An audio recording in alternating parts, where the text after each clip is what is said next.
Tectulia Digital Barcelona. Un espacio de intercambio para las nuevas tecnologías, la innovación y la creatividad.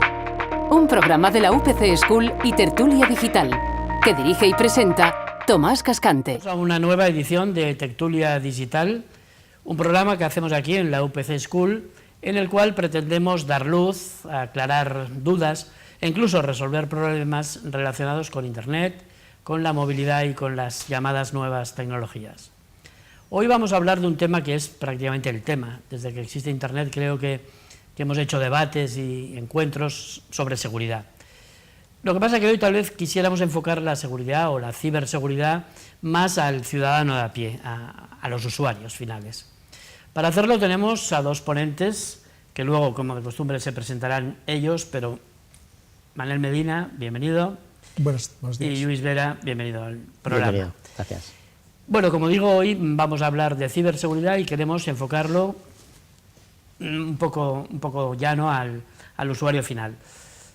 Y ahora, pues tal vez si os presentáis y nos explicáis por qué estáis aquí, por qué os hemos invitado, quiénes sois dentro del mundo de la seguridad. Bueno, yo soy Manel Medina, soy catedrático de la Politécnica, de la Universidad Politécnica de Cataluña y presidente del Comité Científico del Anti-Phishing Working Group y fundador del SCERT, el primer equipo de coordinación de emergencias en redes telemáticas español.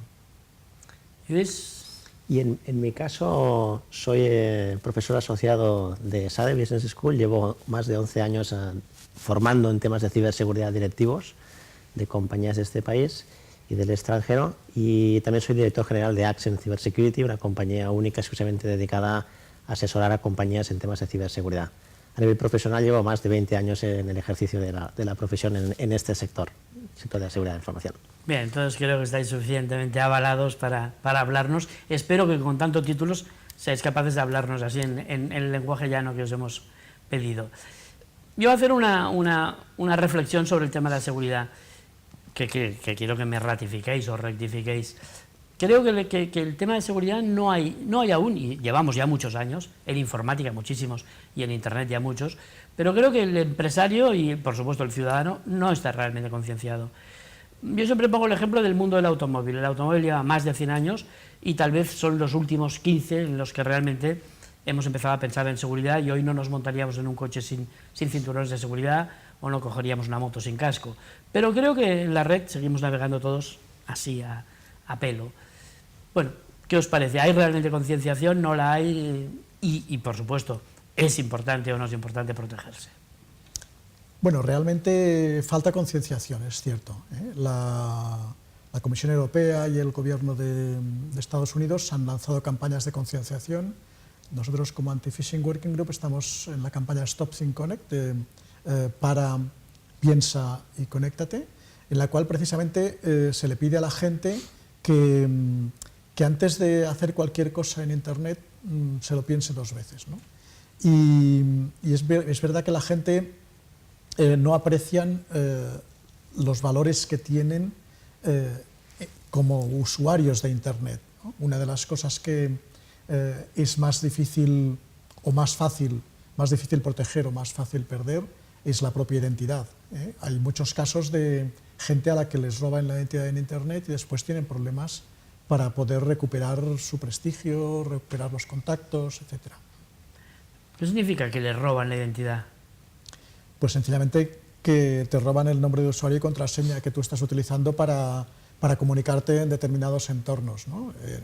Como utilizando correo electrónico, las redes sociales que has comentado antes, o también pues, el acceso a entidades financieras, lo cual tiene repercusiones, por supuesto, económicas importantes para los usuarios. Estábamos sobre el tema de si estaban concienciadas personas y empresas. Luis. Absolutamente de acuerdo en lo que comenta Manel. Yo creo que falta concienciación, falta educación, falta sensibilización en temas de ciberseguridad. Y pongo un ejemplo. Una cosa es la percepción que podemos tener a nivel de seguridad, la otra es la realidad. Estamos muy habituados a utilizar tecnología, pero en general lo que nos encontramos luego cuando tratamos con ciudadanos, cuando tratamos con empresas, cuando tratamos con directivos, es que hay muy poca cultura de ciberseguridad. Se desconocen muchísimo los riesgos asociados a la tecnología.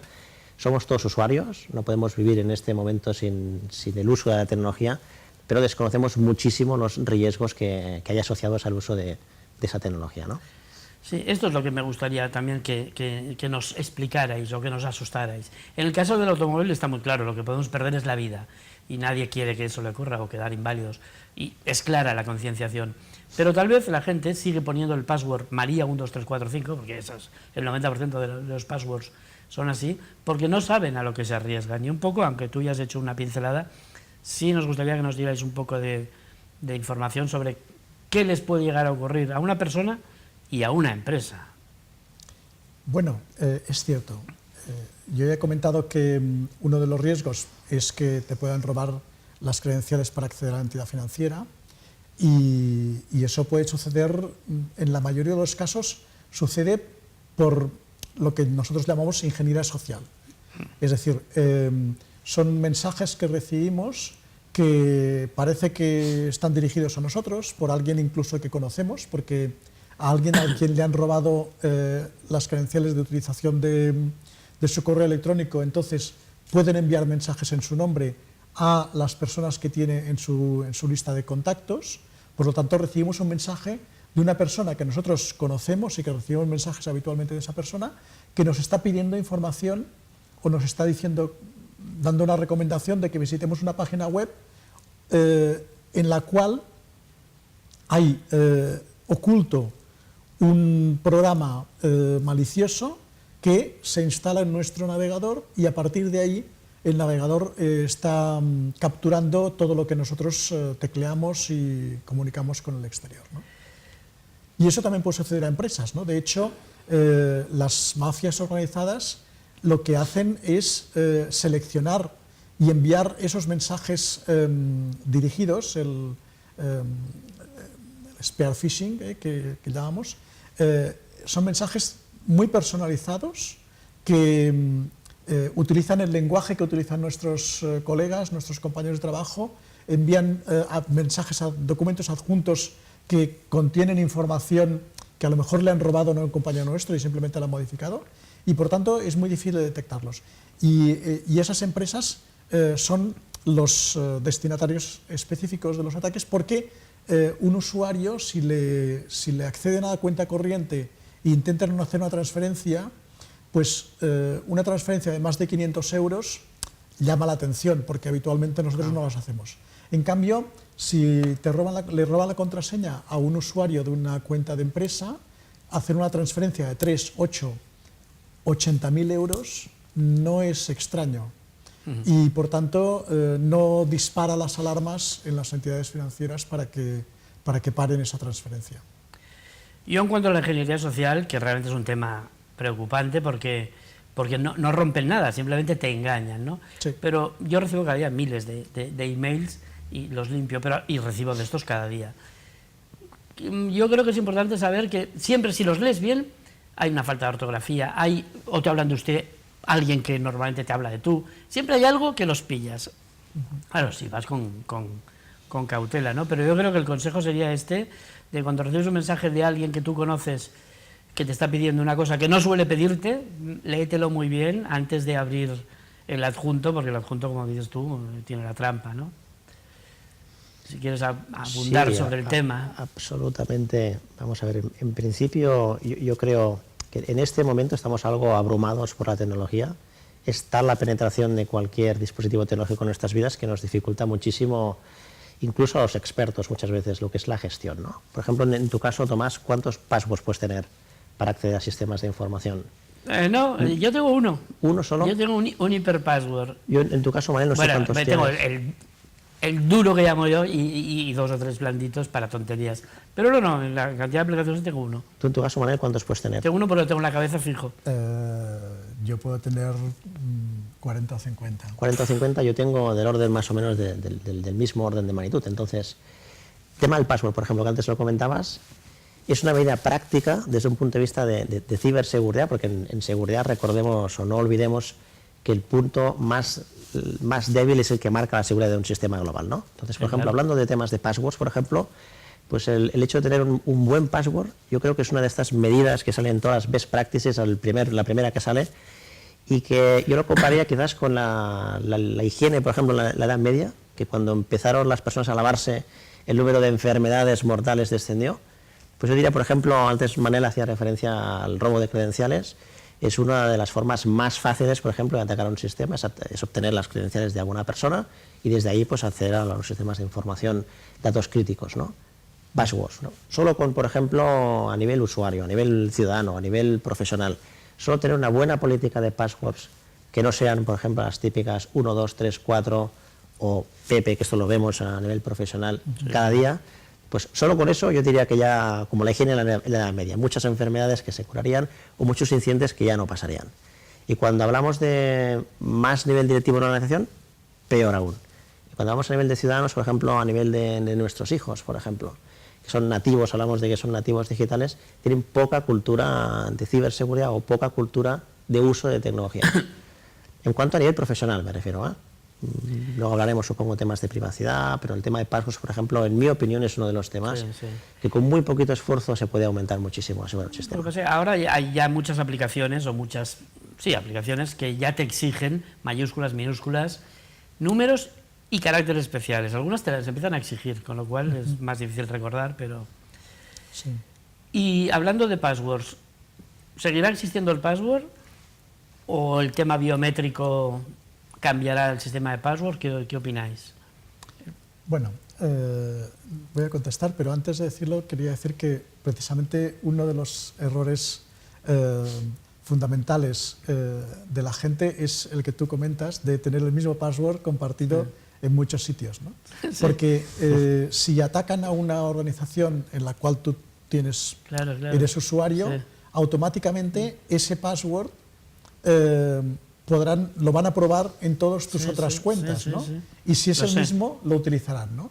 Entonces, nosotros lo que recomendamos es hacer un ligero cambio en cada uno de las contraseñas, de forma que, aun cambiando un carácter solo, lo hace diferente y entonces ya es muy difícil de sí, no, estoy totalmente de acuerdo, y en este programa he dicho al principio que es para que aprendan los que nos están viendo, y por qué no, que aprenda el presentador, y estoy de acuerdo, pero pasa lo que pasa, claro, yo tengo 50 aplicaciones en la nube, no quiero aprenderme 50 passwords. Tú todas las utilizas en internet, sí, pues puedes tener tu password, sí, y a continuación, o delante o en medio, pones la URL, bueno, un trozo de la URL del pero esto ya no lo puedo usar porque lo acabas de decir mirando a cámara y ya todo el mundo lo sabe.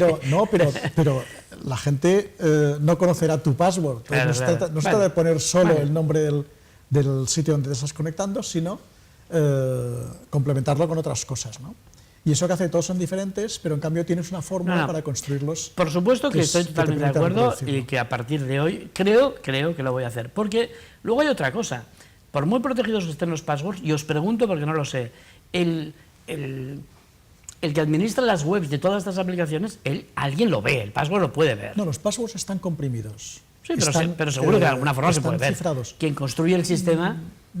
No, eso vale. en realidad no. Porque a veces pienso, claro, que puede ver mi password, puede empezar a probar en todas las otras aplicaciones.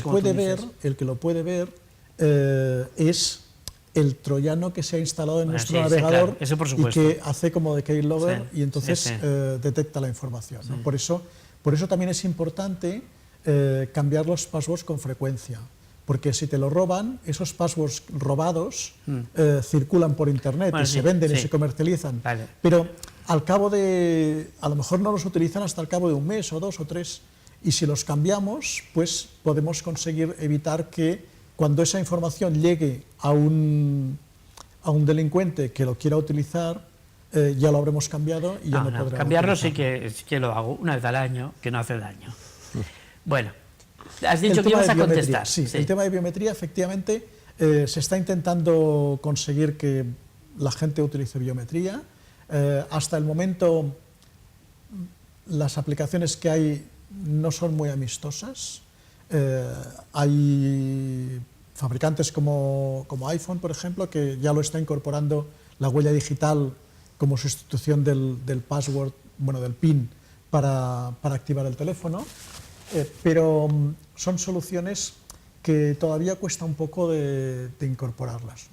Pero se está trabajando mucho en intentar encontrar la fórmula de que se pueda utilizar de forma amistosa para los usuarios. Pero, ahora te explico una anécdota chiste, pero real, sobre el tema de la huella y el iPhone. Bueno, el teléfono móvil es una de las causas hoy en día de separación de parejas, ¿no? Aquí hay 1000 cosas que ocurren. Una persona que tenía el iPhone con la identificación por huella, su pareja solo tuvo que hacer una cosa cuando estaba durmiendo, poner el dedo. O sea que cuidado con las biométricas, porque te las pueden suplantar de formas, no suplantar, pero utilizar tu cuerpo, un trozo tan fácil como cogerte la mano y poner el dedo en tu iPhone. Claro que si es tu pareja, vale, pero bueno, ¿qué otros métodos hay de acreditación o se están estudiando? Métodos de validación, de passwords o de entrada de acreditación, aparte de la huella digital, el iris. ¿Hacia dónde vamos? O hacia un sistema realmente más seguro. Porque yo no sé si te cortan el dedo también, si sirve. Es una o si opción, te ponen una ejemplo, fotocopia de la huella. Mi opinión, después de haber estado un tiempo en Estados Unidos, creo que el sector va a evolucionar hacia una integración entre biotecnología, tecnologías de la información. Al final, antes comentaba Manel, normalmente la mayoría de sistemas de acceso se basan en introducir alguna información que supuestamente solo la sabe el usuario. En algunas ocasiones, por ejemplo, pues, se tiende a autenticar en una aplicación con algún objeto que solo tenga el usuario. Por ejemplo, puede ser un token, o puede ser un dedo, pues la oreja. Yo creo que al final la tendencia va a ser una combinación lineal entre cosas que sepamos como usuarios y que poseamos también como personas, ¿no? Las últimas tendencias están yendo en la línea de integrar la tecnología todavía más en la vida de las personas. Por ejemplo, las redes sociales es no sé, por ejemplo, cuando estuve en Estados Unidos yo me di cuenta que no me invitaban a barbacoas mis amigos porque no estaba en Facebook, por ejemplo, y es una forma de relacionarse. Lo que, por ejemplo, nosotros quedamos para tomar una cerveza o estar aquí charlando tranquilamente, pues para muchas personas ya la tecnología forma parte de esa forma de comunicarse. Yo creo que en la seguridad la tendencia va a ir hacia, en mi opinión, evidentemente estamos hablando de una proyección. ¿Y qué hay bueno, no sé cómo se llama exactamente, pero el de 2 pasos? A mí me da mucha seguridad cuando entro en alguna aplicación, que tengo alguna, y instantáneamente me manda un SMS con un código que he de introducir. Eso para mí es como muy sencillo, pero me parece muy seguro. De hecho, a principios de este año el Banco Central Europeo publicó una serie de recomendaciones en las que se pretendía obligar, porque no es obligatorio, pero es una recomendación a todas las entidades financieras a utilizar sistemas de doble a los usuarios, de forma que, como decía también Luis, además de utilizar el usuario y contraseña habitual, pues haya otro factor de autenticación que permita garantizar o dificultar las posibilidades de que se pueda utilizar. Y además lo que está teniendo mucho éxito es la utilización de lo que llamamos contraseñas de un solo uso, que además estén vinculadas al número de cuenta y al importe de la transacción que nosotros estamos realizando. De forma que si alguien intenta modificar o reutilizar esa contraseña para hacer una transacción diferente, no le sirva. Porque la contraseña esta de un solo uso ha sido generada por el banco específicamente para esa transacción que nosotros hemos ordenado. Y de esa forma pues se consigue evitar bastante el fraude, ¿no? Bueno, hablemos más de ciberseguridad. Damos un salto a la empresa. La empresa, no sé dónde tiene los datos, antes los tenía en su propia empresa, ahora está todo en la nube, está girando en alguna máquina, en algún desierto, algún sitio extraño. ¿Cómo, nos ponemos en manos de los data centers? ¿Hemos de tomar alguna precaución? ¿Cualquiera sirve? ¿Qué hacemos? ¿Cómo protegemos nuestros datos de empresa, que estos ya son más sensibles y más, como decías tú, no de 500 euros, sino de 80.000 euros o de 800.000? Que empiece Luis, que es especialista en dar servicios en la nube. Yo, en mi opinión, hasta hace 2 días hablábamos de negocio, hablábamos de tecnología y hablábamos de ciberseguridad. Los expertos en ciberseguridad éramos un grupo de gente que hablábamos entre nosotros, no se nos entendía mucho lo que hablábamos. Yo creo que en este momento, cuando hablamos de negocio, ya hay que hablar de tecnología y ya hay que hablar de ciberseguridad. Y explico por qué, es muy sencillo. En mi opinión, y estamos viéndolo día a día en la calle, a nivel directivo también lo vemos cuando formamos a gente de empresa, actualmente los negocios no pueden ir al ritmo que les exige el mercado si no se apalancan en tecnología. Y cuando hablamos de tecnología ya no hay que hacer la distinción. Una compañía que en este momento, por ejemplo, pues no distribuya, operando como operamos en mercados muy saturados desde un punto de vista comercial, tenemos todos que hacer un push para ser capaces de vender nuestros productos, nuestros servicios. Aquella compañía que no se apoye, por ejemplo, en tecnología para distribuir o vender a través de Internet, creo que tiene una ventaja competitiva menor que la que lo estoy haciendo. Cuando hablamos, por ejemplo, en ventas o en canales de Internet o empezamos a utilizar tecnología, hay una serie de riesgos que desde un punto de vista de negocio, ya no hablo ni de ciberseguridad ni de tecnología, de negocio que hay que evaluar. Evaluar y desde un punto de vista profesional tratar de forma adecuada.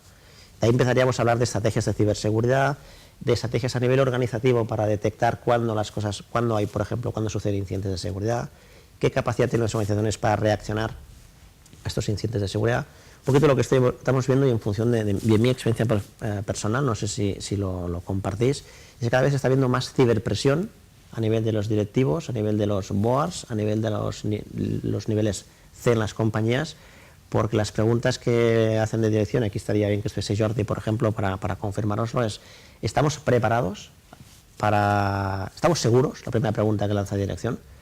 Se la lanza a lo mejor al CEO, al director de tecnología.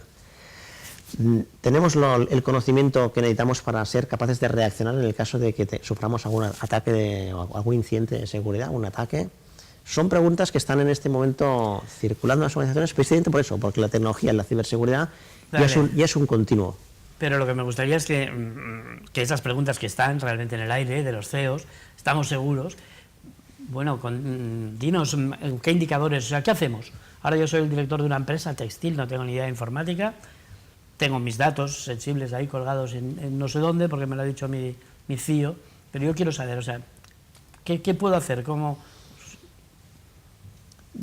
Bueno, si me permites, es una recomendación muy práctica, porque muchas veces tengo la sensación que cuando hablamos de ciberseguridad a veces no se nos entiende muy bien, depende de qué interlocutor tengamos. Yo en tu caso, por ejemplo, te respondería con preguntas, ¿no? Te diría: ¿hay algún proceso de negocio, por ejemplo, crítico en tu negocio que dependa de la tecnología?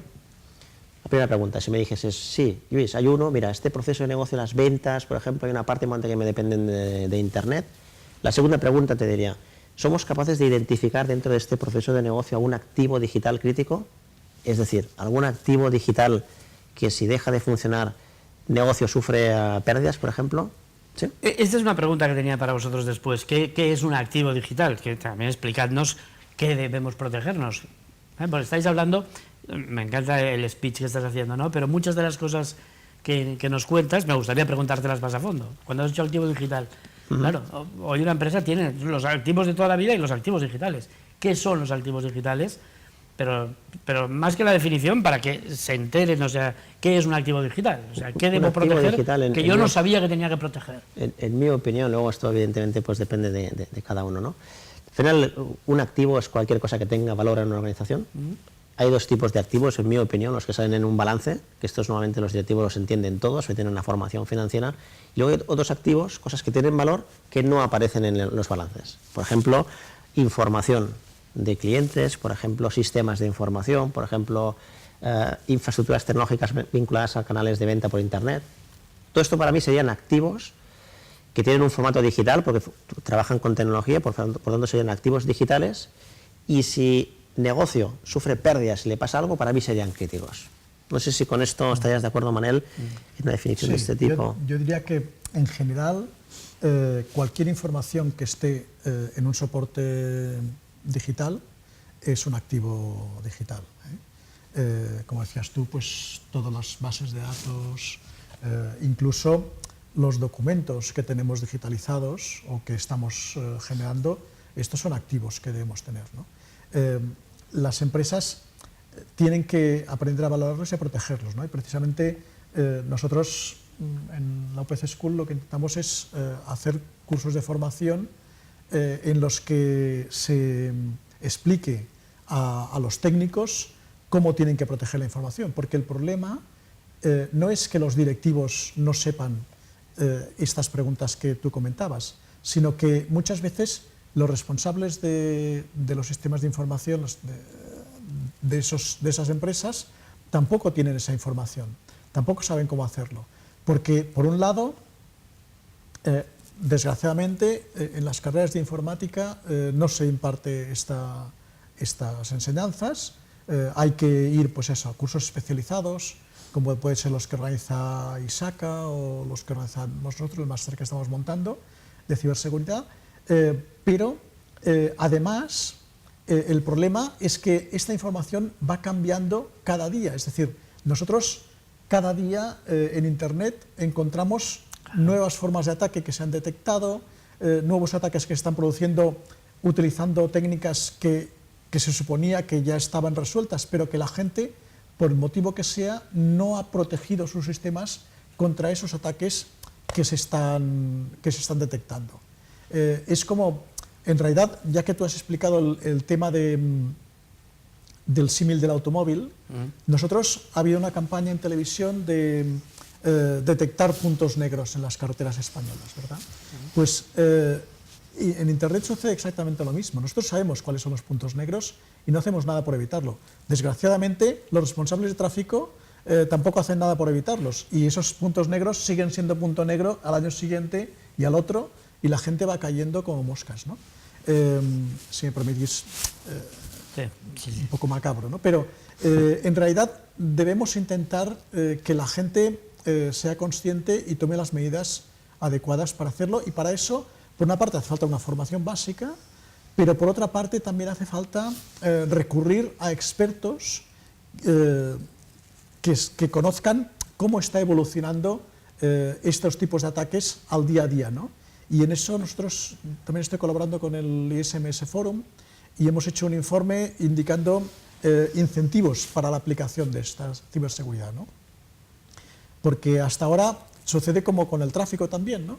La gente se pone el cinturón de seguridad porque si no le van a poner una multa, ¿no? Hay un porcentaje muy alto de gente que lo hace así. Entonces, aquí nosotros lo que queremos es incentivar por otros motivos, ¿no? Con la concienciación que hemos hablado antes, pero también a base de que la gente entienda que invirtiendo en ciberseguridad, buscando expertos que les ayuden a identificar esos activos y cómo protegerlos, van a ahorrar en negocio, van a tener más beneficios.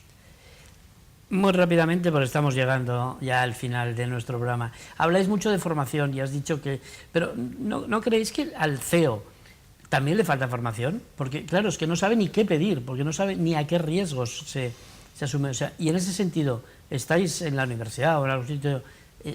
¿Hay formación para directivos, para simplemente concienciación? Porque, insisto, es que no saben ni a qué riesgos se someten, ¿no? Entonces, en ese sentido, ¿hay algún tipo de...? ¿O creéis que hay que hacerlo? Sí, existe. Hay programas, por ejemplo, como el de la UPC en el máster de ciberseguridad, pues que antes hemos empezado la tertulia hablando de cultura y de educación, que están en este momento ofreciendo cursos de formación, algunos más técnicos, otros más orientados a dirección, para precisamente ahondar ahí en esa educación, en esa concienciación, para que los CEOs sepan qué pedir, ¿no? Cuando hablan con un profesional, cuando se dirigen al equipo técnico, cuando se dirigen a algún profesional de ciberseguridad. Sí. Es que casi no nos queda tiempo. Dos preguntas más. Una es si hay profesionales. ¿Realmente hay profesionales formados aquí en nuestro país en ciberseguridad? Bueno, por supuesto los hay, y además, desgraciadamente, con la coyuntura económica que tenemos, los estamos exportando. Y eso es lo grave, ¿no? Porque realmente faltan muchos profesionales. Se estima que vamos a necesitar un 20% más cada año. Y lo que comentabas de los directivos, ahora estamos organizando también una charla en Foment, precisamente orientada a directivos, explicándoles lo que tienen que saber para proteger sus empresas. Bueno, nos quedan 50 segundos, con lo cual no os voy a preguntar. Quería que habláramos un poco de redes sociales, de los peligros a los que se someten desde los niños hasta todo el mundo a través de las redes sociales que utilizamos todos cada día tan alegremente. Pero en fin, creo que no tenemos tiempo. Nada, agradeceros vuestra presencia en el programa, lamentar lo corto que es, siempre nos pasa lo mismo, el tema es muy interesante y nada, daros las gracias. y bueno, tal vez algún día volvamos a montar un programa de seguridad y podamos abordar más la parte del gran público. Seguro. Muchísimas gracias. Muchas gracias. Pues nada, hemos llegado realmente al final del programa. Nada, como siempre nos ha faltado un poquito de tiempo, pero ha sido un tema interesante y volveremos a vernos aquí en la UPC School.